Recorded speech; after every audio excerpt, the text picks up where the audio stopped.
In this video we're making static grass tufts from 1 and 2mm static grass.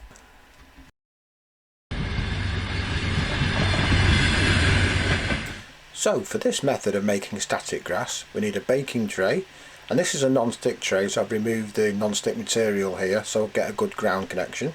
Some 2mm muddy grass, some 1mm summer grass, some cocktail sticks, some basing glue, and this Pro Grass N-Gauge microstatic applicator from WWS, and finally some greaseproof paper and a roll of masking tape. So we line the baking tray with greaseproof paper and tape it down with the masking tape. Now this is quite important because if it's not stuck down properly, when we come to the hoovering bit later, it will pull off the greaseproof paper, and trust me, this is from experience, which I'll show you later in the video. So with that said, let's get this final edge taped down and then we can start making some static grass tufts. That's looking a lot better than my first attempt, so hopefully should be okay. So I'm going to mix the static grass in a bowl. So I'm using the 1mm summer grass as a base. So in scale terms this is giving you grass that's roughly, or weeds roughly 6 inches high. Then I'm going to mix into that the 2mm muddy. Now this gives a variation in size but also colour, and the 2mm obviously roughly gives you weeds of up to a foot high. Now this 2mm grass is quite clumpy, so I'm going to have to try and break these clumps up or else it's just not going to come out of the applicator. And there are a lot of clumps in this, it's quite bad, it's probably the worst I've seen with static grass from WWS. Okay, let me get as many as I can broke apart.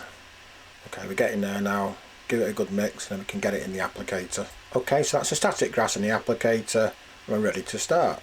So I like to put a bit of basing glue in the corner, and then I can dip my cocktail stick into the glue and make random spots of glue to represent the base of the tufts. Okay, let's speed this up a little bit.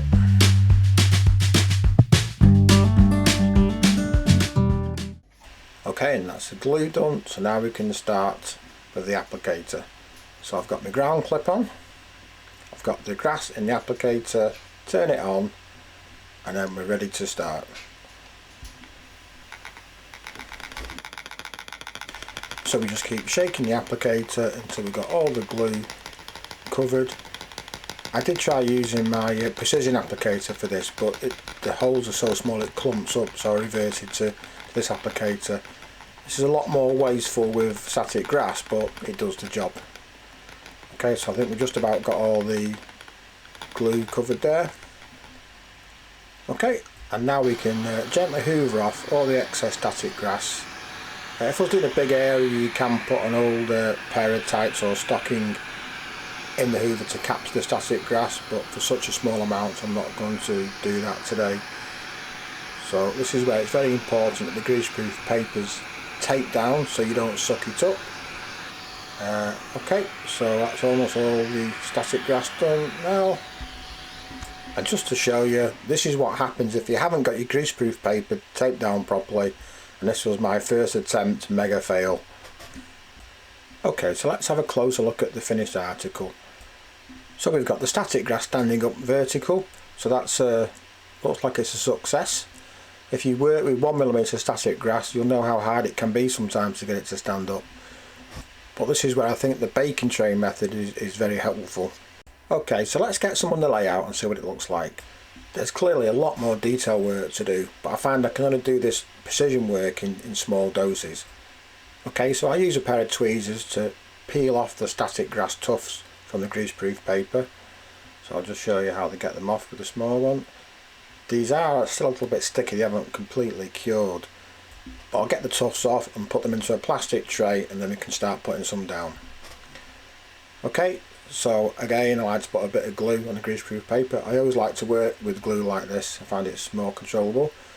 So dip the tufts into the basing glue and then stick it down onto the track and just give it a go here. This is really fiddly work, and that's why I say I can do this in 20-minute stints and I need a break from it. Okay, we'll randomly put this one here somewhere. Okay, and I just noticed there I've got a temporary track pin there that I've missed that needs to come up. So I'll just put a few more of these tufts down so you get the general idea. and then we can have a look at the before and after. Oh, this is quite fiddly. So you can see I'd previously done some of the tuft work, mainly focusing on smaller tufts. So that's before today, and then this is the after. And I've got to say, I'm not sure I'm keen on the bigger tufts on the track, so I think I'll remove them and replace them with much smaller tufts. So there we have static grass tufts. If you've enjoyed this video, please like and subscribe, and thanks for watching.